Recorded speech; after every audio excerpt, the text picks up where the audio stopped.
speaking about BioRuby. That is the Ruby language in which we code every day, how it is sizzling up the living world. So the living world used to intrigue me from my childhood.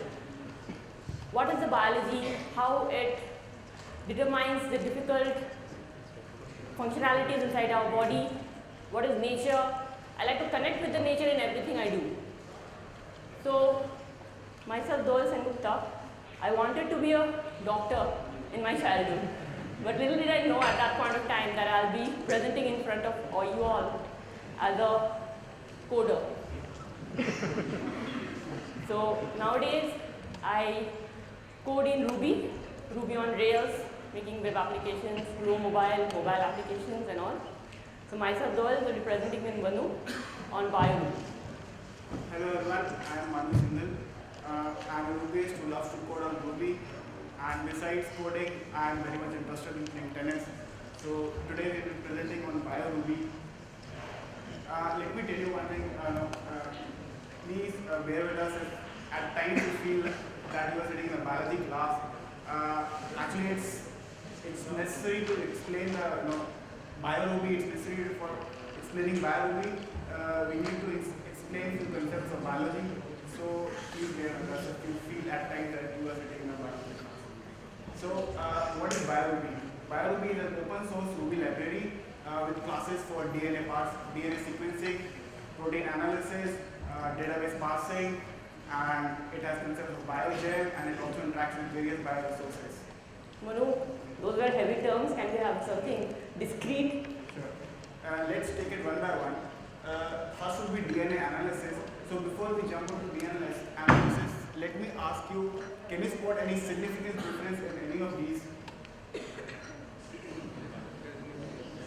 Can you please be a bit louder? Any difference in this thing among all organisms or whatever are these things? Can you spot any difference? Be louder. What? Vertebrates, okay. Anything other? Probably they are almost alike, and let me tell you that these are completely different species. Not only vertebrates. The first one was actually a fish, and the last one was actually a human. So that first row was the first stage of life, and as they evolved, they turn out to be from fish to chick to calf to human. So the obvious question would be that what was the reason that caused so much difference? At initial stage of life, they were almost similar, but once they evolve, they are as different as a fish and a human. So the answer to this question is the small difference in the gene or the DNA at the first stage of life. So let us learn about what is this gene. Okay, we know the term of gene. So that's a heavy term. We come to know of genetic diseases, drug discovery, each and day the publishing papers and all. Now where are these genes? They are not some celestial bodies in Mars or Earth. They are all inside us. Within all living organisms, viruses, genes are present. So these genes are present within each and every cell of us. We get 23 pairs of chromosomes from our mother and 23 pairs from our father. And together, these genes are packed within the chromosome. So you can see these X-shaped structures. So the genes are coiled within that. And the genes or the DNAs are also present outside the chromosome or the nucleus within the mitochondria. So the genetic DNA that is within the chromosomes constitute only 1% of the genome. Genome is a complete set of all the genes in our body. That's a huge thing. Now, when the DNA was discovered by Watson and Crick long ago, it was found the importance of DNA. Now, what is DNA? DNA is a blueprint of our body. Like a recipe book, it has all the ingredients that our body, how will it function. What will I think? Will I move my hand while saying or not? Will I have brown hair, black hair, blue eyes, whatever it is, everything is by gene or DNA. Now DNA is a double helical structure or double stranded structure. It has only 4 bases, A, T, G, C. So in English alphabets we have 26 alphabets. In DNA there are only 4, adenine, guanine, thymine and cytosine. And the basic rule is, in one strand if I have a A, the other complementary strand will have a T and vice versa.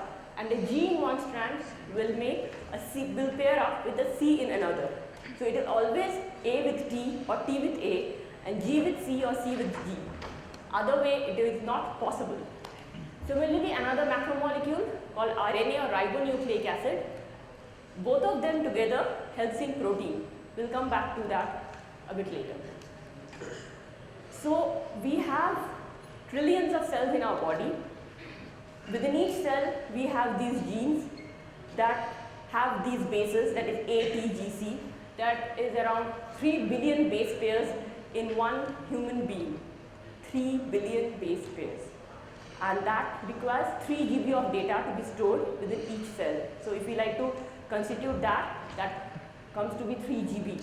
So that's a huge amount of data which we have. Now where from we got the data? So firstly, the importance of gene, that why is gene important, what part of gene is important, that was there long back when it was discovered. And scientists were trying to find out a part of gene, extract it, sequence it. But the Human Genome Project, which was published in 2003, had the entire sequence of all the bases, that is how this A, T, G, C, A, T, G, C will be arranged in the body, published for us, for human beings. And why this is important? Because, for example, every one of us are different. We are different because of our genetic constitution, and most of the difference are good. But some difference may cause harm. That is, if I am having a gene deletion, if I am not having a gene or a change in the base pair, that can cause me a diabetes, schizophrenia, Parkinson's, whatever genetic diseases. So some of us are born with it from our parents or hereditary, and some is there due to environmental factors. We are exposed to UV rays, carcinogenic materials every other day. So that also causes these genes to damage. So we have this entire database now in the Human Genome Project. We have around 15 to 20,000 functional genes. The other genes, we don't know whether it is functional or not. So they are as of now told as junk DNA or non-functional ones. One of you like to show how a typical DNA sequence looks? So actually this is an actual DNA sequence, single DNA sequence constituting various nucleotides. As you can see on the bottom right, the number of nucleotides in a sequence is approximately 46 lakhs. So you can very well imagine that this is single sequence, and these sort of sequence resides in a cell, and how many cells are there in the body. So you can just imagine if you got to store all the sequences of a human body, how much data it would be. So we have learned a few biology concepts, and let's see how these biology concepts would be used in the Ruby world, that is the BioRuby. First of all, to use BioRuby, you need to have Ruby greater than 1.9.2.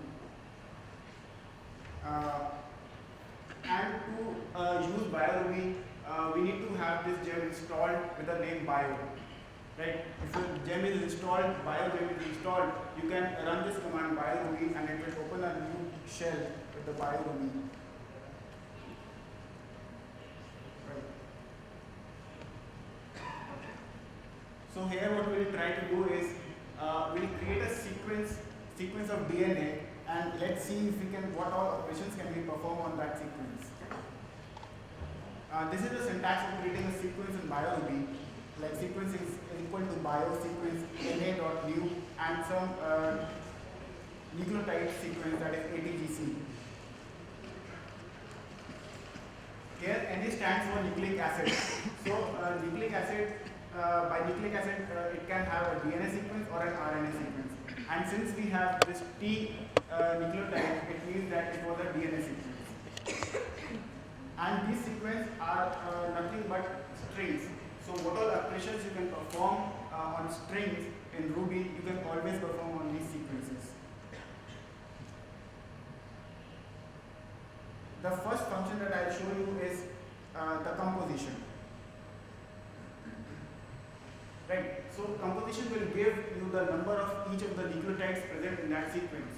So I mean, this is very much of importance. This function is of much importance in the actual world because the sequence is so long, as I just showed an example. So, I mean, you can imagine that it is not manually feasible to calculate the number of each nucleotides in a sequence. So this is a function that comes in very handy for bioinformaticals who use this language.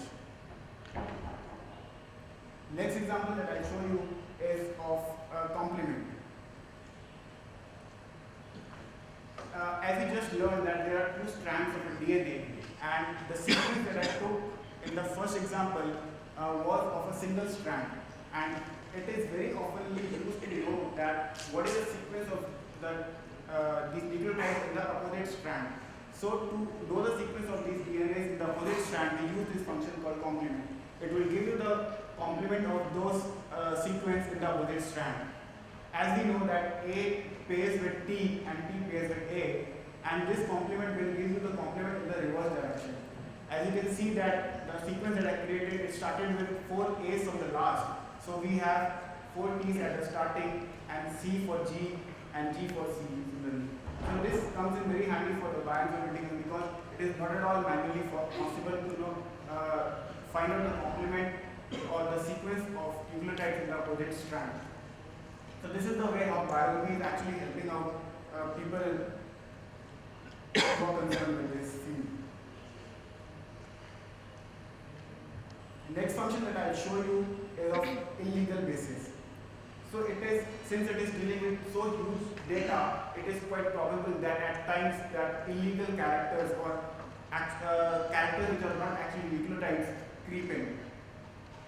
So just to find the illegal characters or characters which are not nucleotides in a DNA sequence, there is a function with the name illegal bases which are used on this sequence. So it will return me all the illegal characters that are present in the DNA sequence. Right, so these are few functions that we just tried out with the concept that we learned about bio. Which means to next concept. Okay, the next concept is protein analysis. So as we were known that the DNA is a recipe book. So if the DNA is a recipe book, the recipes are the proteins or the amino acids. So how the body will function? So if one DNA in one part of the body, for example in liver, can code for a protein which produces bile, another, the same DNA in my heart or in the brain can produce a different protein. Now how it is produced or what does that is, in a normal cell, a DNA always transcribed or changes into an RNA, that is the strands get separated and all, and then it translates or synthesizes amino acids, which are the building blocks of proteins. So these amino acids join together, then they coil up and they form the proteins, which are actually functioning or responsible for all the functionality, or what you can say is the normal, which differs us from the normal with the diseased individual. Now, how are these amino acids formed? Now these three, when the bases are sitting beside each other, the way they will be sitting determines which amino acid will be formed. So we can see here, we have something like a codon table, which is a dictionary that which amino acid will be formed by which sequence of DNA or RNA. So these are the nucleic acid sequences. So for the first example, as we can see, triple T or double TC causes phenylalanine, that is a kind. But C double T won't cause phenylalanine, that will cause another amino acid. So though the bases are same, but the sequence of it determines which amino acid will be formed. And these three bases together is called a codon.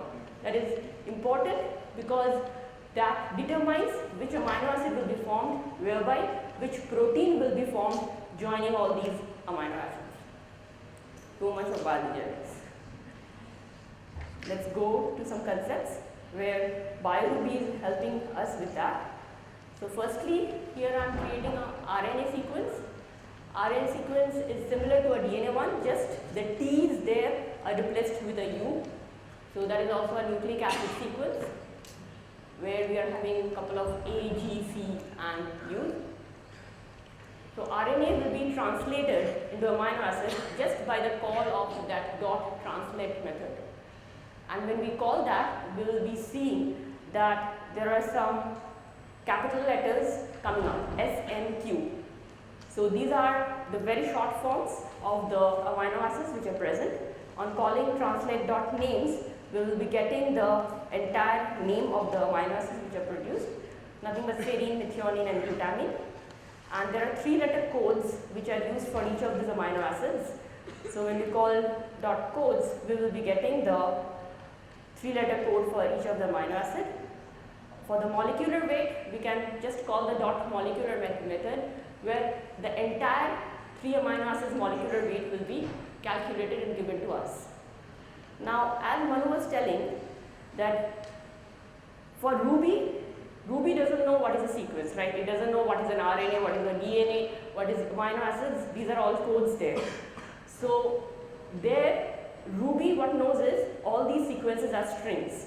And like we can manipulate the strings, we can chuck out a part of string and make it a substring. We can do exactly the same thing if we try to study a part of a sequence instead of the entire sequence. So that will do by the subsequence method, SUB-SEQ method, and we need to give the first and the last position of the string. We need to chuck it out.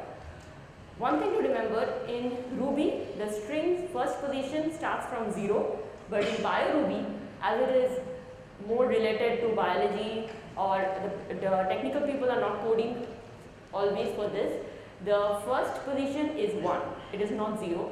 So if we like to check out a part for the 4th to 6th position, we won't write 3 to 5, but we'll write 4 to 6 here. And for this sequence AGC, AUG, we will be getting a subsequence as AUG when we call from 4 to 6. So RNA dot subsequence 4, 6 gives us the subsequence as AUG. AUG, did I get that correctly? Yeah. Actually, AUG is of special significance. As traffic lights, red light and green lights have special significance, and you can very well imagine if there was no such rules, what havoc it would have created. So similarly, in protein synthesis, we have this start and stop codon. So a particular sequence of nucleotides like AUG and UAA symbolizes the start codon and the stop codon, meaning that if in the sequence AUG occurs, then the protein synthesis would start, and if UAA occurs, the synthesis would stop. So that is basically called start and stop codon. Let's get to the next concept of database parsing. Now we have learned that there is huge amount of data that is related to BioRuby, or BioRuby is making use of that data.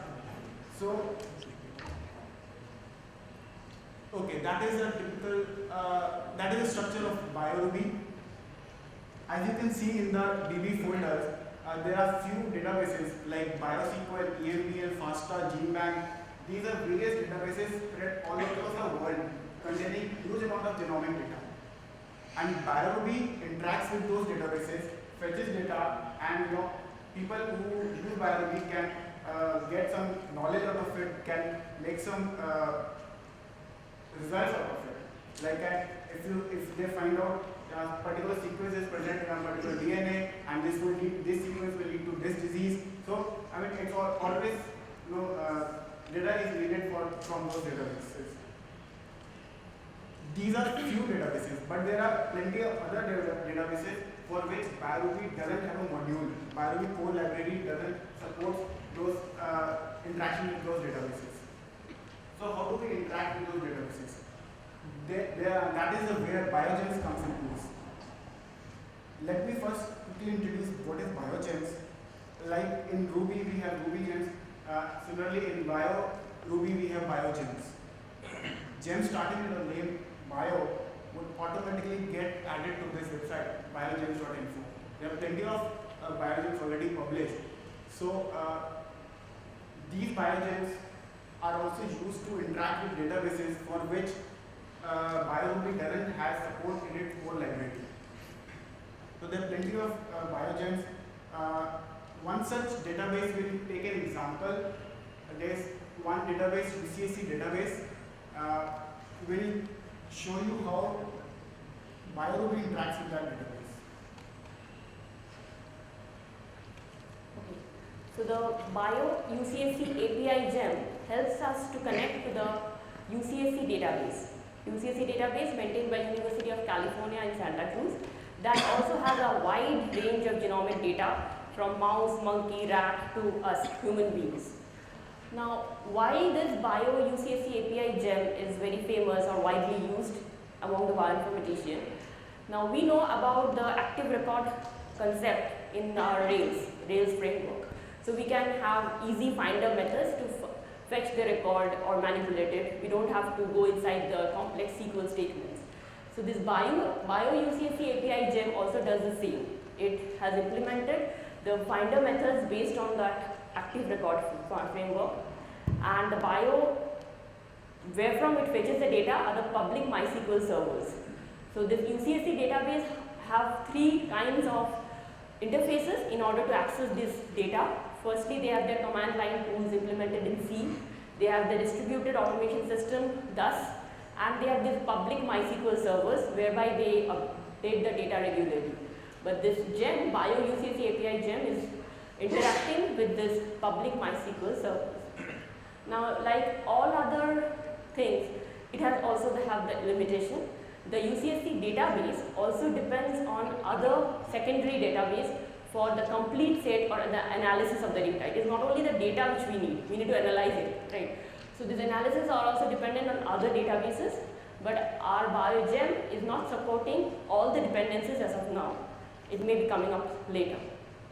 So here what we are seeing is under the BioRuby UCSC database namespace, we are having different databases for each of these organisms or organism-specific genomes. So we have this AG19 corresponding to human genome 18 chromosome, AG19 for 19th, mouse chromosome and all. And we have defined different attributes. So just by calling the finder methods, it will be very easy for the bioinformatician in order to fetch the record and then analyze it. Let's see by an example.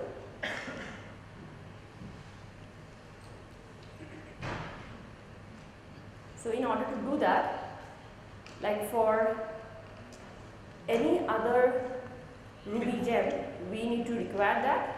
We will also do that for the Bio UCSC API gem. So firstly, we need to install that with gem install Bio UCSC API. Then we will be able to require it within the BioRuby shell. And then we need to connect to the database from which we like to fetch the record.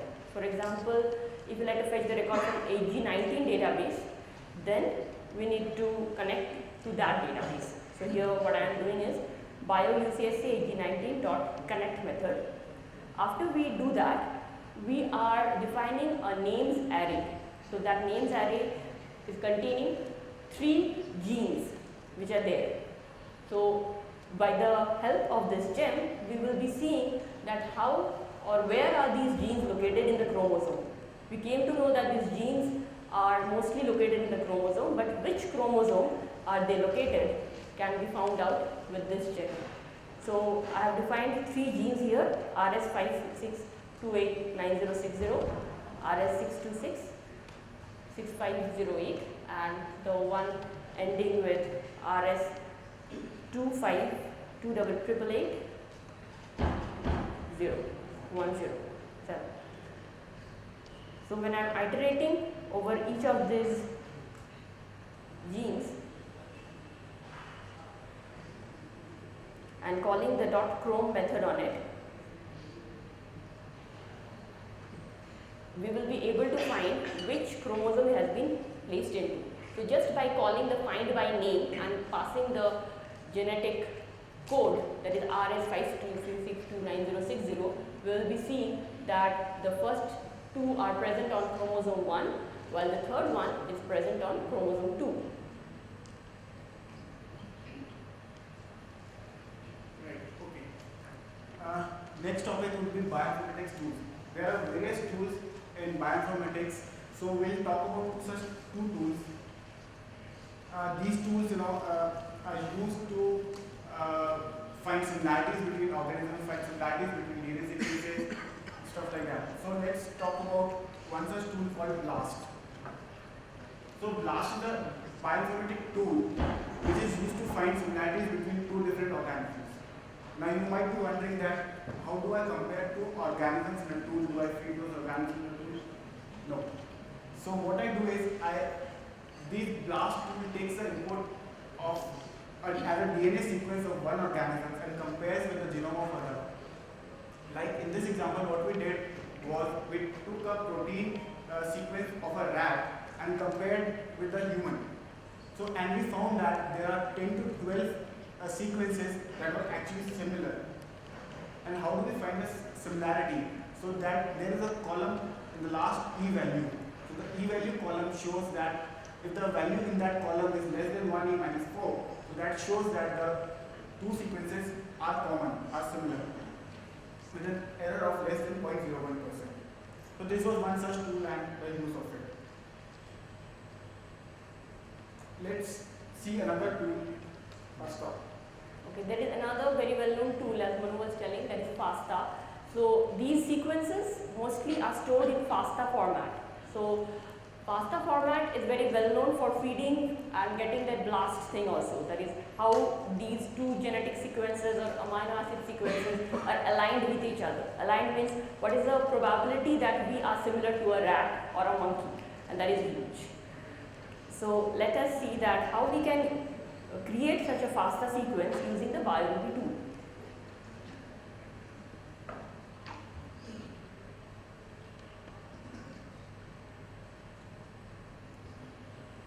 Okay, so for any other sequence, this FASTA sequence will also be a nucleic acid or a amino acid sequence. So it should be a sequence which is just na.mu as we were seeing earlier. Why this FASTA sequence is important is most of the data are stored in FASTA sequences, and while retrieval, the bioinformatician requires for their sequences, and that is a very well known one. So the GeneBank, EMBL, whatever databases he was explaining, they store these in the FASTA format. And when these files are downloaded or accessed through remote or calls, then we get several GBs of file size, and such a huge database, when we like to fetch it, then it is very cumbersome for a normal person. So we need to take the help of these tools or computational powers. So here I have created a sequence giving a DNA sequence and calling the .toFASTA method in it. And when I call the toFASTA method, I have given the argument as Manu's DNA, but it is not actually Manu's DNA. We haven't sequenced it yet. So that is just an example. So that together with the sequence of the nucleic acids which we are given. Now this sequence is really small. These are approximately 20 to 25 bases which we are seeing. But in actually, we came to know that our DNA are made up of thousands or lakhs of the sequences. So in order to read it, it is really important. So when I create a FASTA formatted file, what I do is with this sequence, I create a BioFASTA formatted object by calling this sequence on it. So this FASTA formatted object is every FASTA formatted object should have two methods or two entries. One will be the entry ID, that is how we can differentiate between my DNA or Manu's DNA, so something like that, something unique thing. Then the actual sequence. So when I call the FASTA sequence.entry ID, it should give me the first, that is here Manu's DNA, and when I call that .na sequence method on it, that is what is actually the nucleic acid sequence for this file, then it should call that actual sequence on it.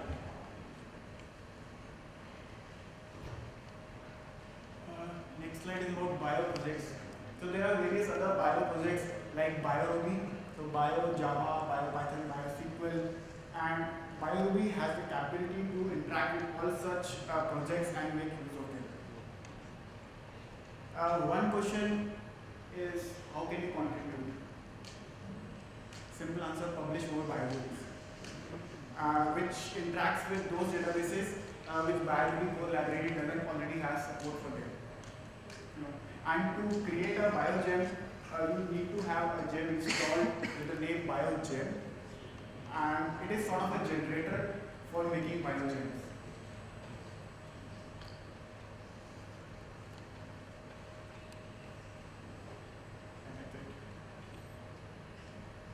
And we'd like to thank Toshiaki and SN for inputs on our presentation.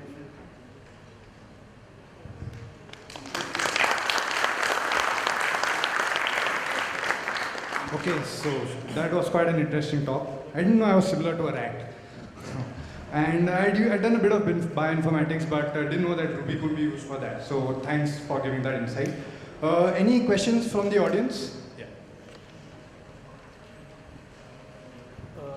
Hi, nice talk. I've known about BioRuby since quite some time, but I have little reservations about this. I mean, Ruby being an interpreted language, if I want to do something really hardcore, genetic processing can be really intensive computationally.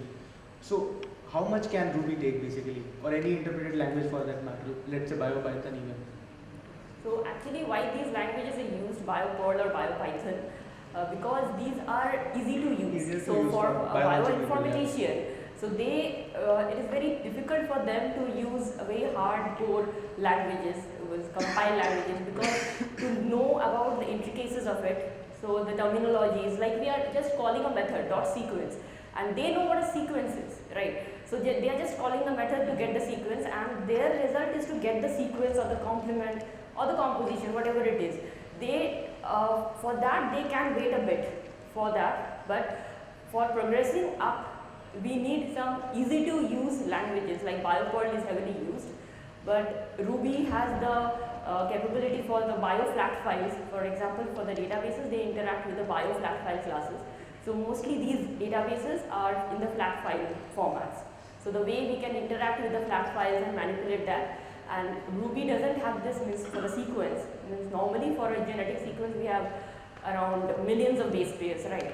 So they haven't given the maximum limitation that how many sequences. So I have downloaded a GenBank sequence and processed it. It was having around 15,000 bases. So it was processed within around 20 seconds. So that data in the FASTA format, that can be done. So that is really fast. I don't think that is slow.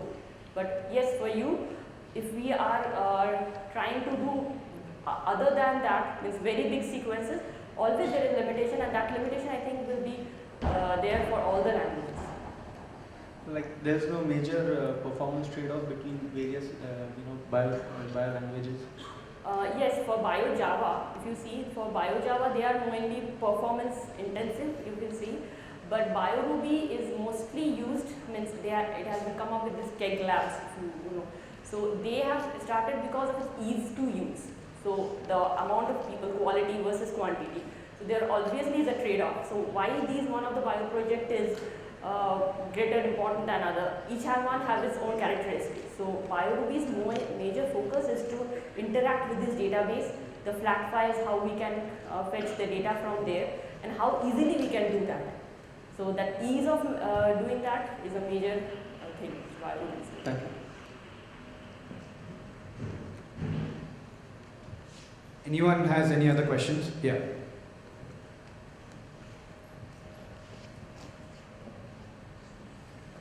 Hi guys, I just wanted to know a real world project where you have used BioRuby, and what is the impact of that project? Can you be a bit louder? Okay, sorry. So I just wanted to know if you have used BioRuby in a real world project and what impact it made. Right. So we are also thinking, means we have started with the implementation of another genomic database, like we have seen BioUCSC API Gem. We have another BioUCSC malarial genome database.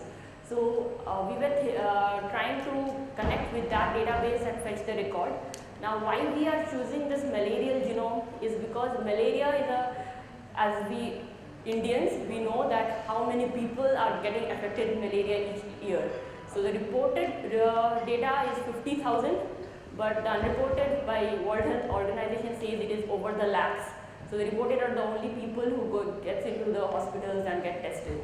So if we know about the genome of the pathogen is a Plasmodium species.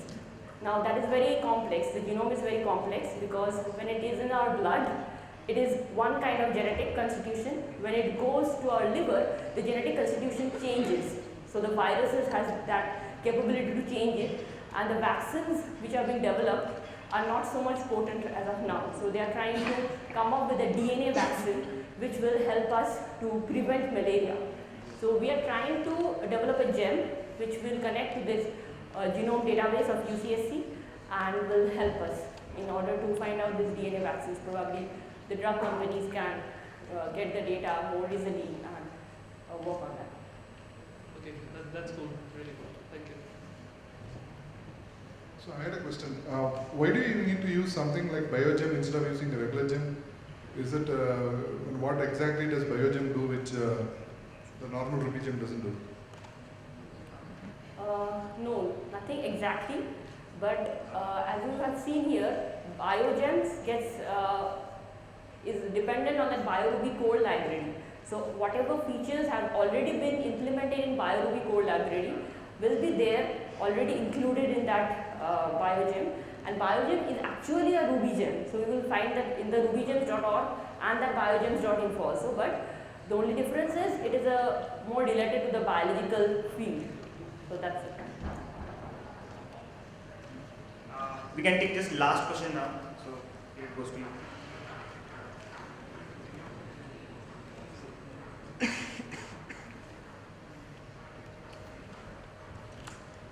As we are all from tech background, how much of biology should we know to actually contribute to biogems? A basic concept will help you to code better, I guess. Means if we can relate with the concept, means for me, if I can relate with the work I am doing, so that helps me to code better. It is nothing like that because it is actually a database. So whatever data you are storing, whether you are storing data about a machine or a human body, so it is actually a database. But there are some fine intricacies, like we have seen for string, it is 0th position start. But for a sequence, biosequence, it is starting from a first position. So they have metaprogrammed or changed that strings method. So that is the thing, means if we can relate to that biofield or how or why it is important, why we are finding out a complement or a combination. So anything we can just code, right? A with T or G with C, just a few lines of codes. But why is it important? If we can feel that, I think that will be better, make us better programmers. Yes. I'm sorry for those who could not ask the question. If speakers are around, you can talk to them offline after this conference. Thank you. Thank you.